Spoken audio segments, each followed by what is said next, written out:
Hello everyone, সবাই কেমন আছো? আশা করি সবাই ভালো আছো, আর আমিও খুব ভালো আছি। আজকে হচ্ছে মহালয়ার পরের দিন, আজকে বৃহস্পতিবার, আজকে 3 তারিখ। আর আজকে যাচ্ছি হচ্ছে বাড়িতে আজকে সত্যনারায়ণ পুজো হবে দুপুরবেলা, আর রাতের বেলা হবে ভগ্নিসঙ্গ কীর্তন। চলো আমিও যাই, তোমাদেরকেও সাথে করে নিয়ে যাই। বাবার বাড়িতে যাওয়ার আগে ভাবলাম কি গলায় একটা হার পরি। আয়নার মধ্যে দেখছি গলাটা বেশ ফাঁকা ফাঁকা লাগছে, ভালো লাগছে না। তাই ভাবলাম কি এই টার্সেল দেওয়া একটা পেন্ডেন্ট আছে, এটাই গলায় পরে নিই। দেখো কীরকম লাগছে, ভালো লাগছে না বলো তো? আমি এর জন্যই এটা পরলাম। আর এখনই বেরিয়ে চলে এসেছি, এই যে বেশিক্ষণ তো লাগে না, 2-3 মিনিট লাগে। এদিকে মার ঘরের ঠাকুরও পুজো দেওয়া হয়ে গেছে, আর এইদিকে দেখো সত্যনারায়ণের যে পুজো হবে, এই যে সবাই মিলে বসে পড়েছে রেডি করার জন্য।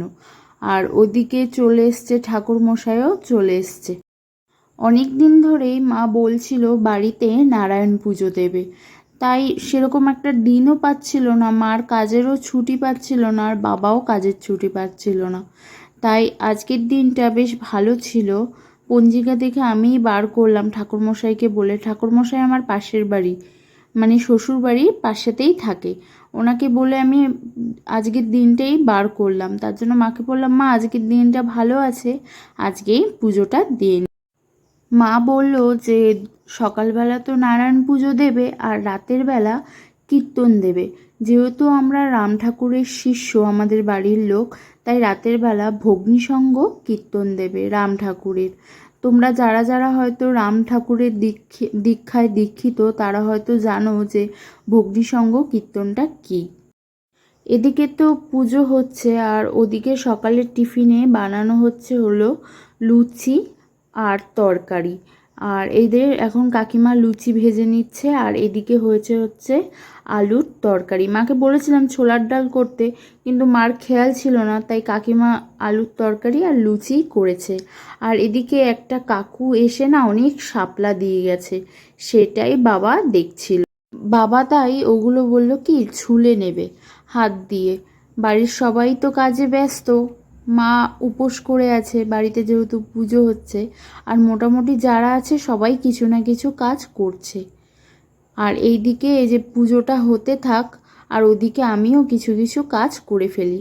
এই দেখো এইখানে কতগুলো শাপলা, একদিকে বাবা ছুলছে, আরেকদিকে মানে সবাই দেখছে। দুপুরে যেহেতু আজকে ওই কাকুটা এতগুলো শাপলা দিয়ে গেছে, তাই বাবার ইচ্ছে হলো শাপলা খাওয়ার। আর এখানে পটল, উচ্ছে, তারপরে লাউ, এসব কিছু সব কিছুই কাটা মানে কেটে রাখা হয়েছে। আর এদিকে দেখো কাকিমাও বসে গেছে শাপলা ছুলতে। আজকে রান্না হবে হচ্ছে পটলের তরকারি আর ডাল, আর এই শাপলা। আর এখানে দেখো আমাদের নারায়ণ পুজোটা মোটামুটি শেষ হয়ে গেছে, আর এখন যজ্ঞটা শুরু হয়েছে। যজ্ঞটা হয়ে গেলেই আরতি করলেই পুজোটা শেষ হয়ে যাবে।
এদিকে জেঠি আর কাকিমা রান্না করে নিচ্ছে পটল আলুর তরকারি, মধ্যে দিয়ে দেবে হচ্ছে পনির। আর এদিকে উচ্ছে আর লাউ দিয়ে একটা শুক্তোর ডাল তৈরি করা হবে। আর এই দেখো ওদিকে পুজোটাও মোটামুটি কমপ্লিট হয়ে গেছে, যজ্ঞটাও কমপ্লিট হয়ে গেছে, মা কাকিমারা অঞ্জলিও দেওয়া হয়ে গেছে। আর এখন হয়ে যাচ্ছে হলো আরতি করা। আরতিটা করা হয়ে গেলেই পুজোটা পুরো সম্পূর্ণ হয়ে যাবে। আজকে বাড়িতে সবাই আছে, খালি আমার বোনটাই নেই। আমার বোনটা আসতে পারলো না, ওর বরের অফিসের এখনও ছুটি পায়নি। পুজোর সময় ছুটি পাবে একবারে, তখনই আসবে। আর এই দেখো তোমাদের সাথে কথা বলতে বলতে আরতিটাও কমপ্লিট হয়ে গেছে। আর এখন এই যে এখানে সিন্নি মাখা তৈরি হচ্ছে। জানো তো, নারায়ণ পুজোর সবথেকে বড় প্রসাদ হচ্ছে এই সিন্নি প্রসাদ। সিন্নি প্রসাদটাই হচ্ছে সবথেকে মেন পুজোর প্রসাদ। এটা যদি কেউ যদি তৃপ্তি ও ভক্তি করে খায়, মানে সব কিছুই পাওয়া হয়ে যাবে পুজোর মধ্যে।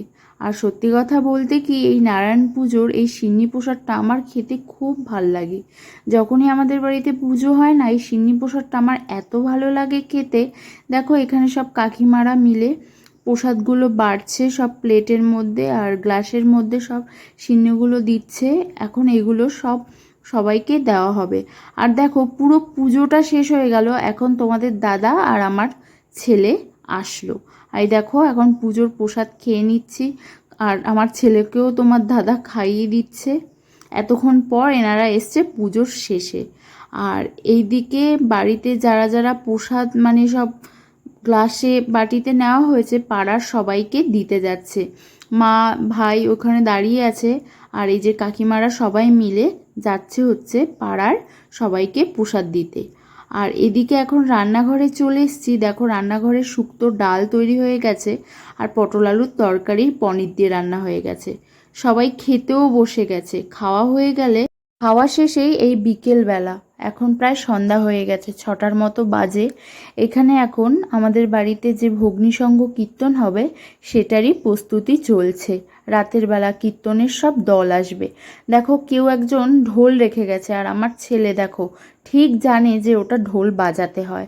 আমিও গেছিলাম একটু বাড়িতে, বাড়ি থেকে একটু চেঞ্জ করে চলে এসেছি। আর এই দেখো এখন বাড়িতে সব কীর্তনের দলের লোক সবাই চলে এসছে। এখন হচ্ছে কীর্তন।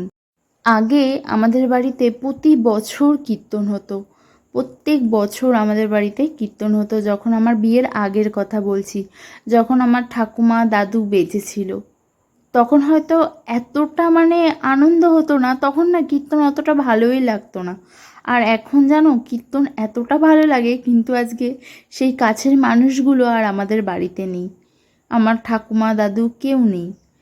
দেখো এই যে কীর্তনের দলের লোকের জন্য আর আশেপাশে পাড়ার লোকেদের জন্য এই যে খই বুরিন্দা আর একটা করে আমিত্তি মানে ঠোঙার করে দেওয়া হবে। আমাদের ভগ্নিসংঘ কীর্তনে এই খই বুরিন্দাই দেওয়া হয়।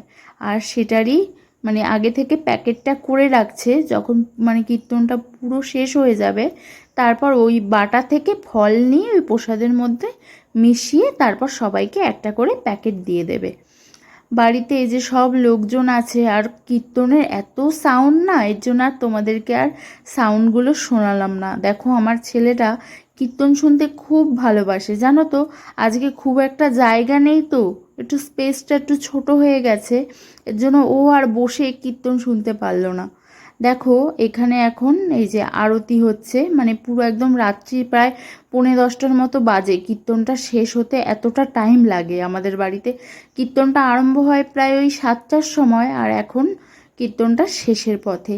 ঠিক আছে, আজকের মতো এখানেই ব্লগটা শেষ করছি। ভালো লাগলে অবশ্যই লাইক কমেন্ট শেয়ার করে দিও, আর ব্লগটি কেমন লাগলো অবশ্যই জানিও।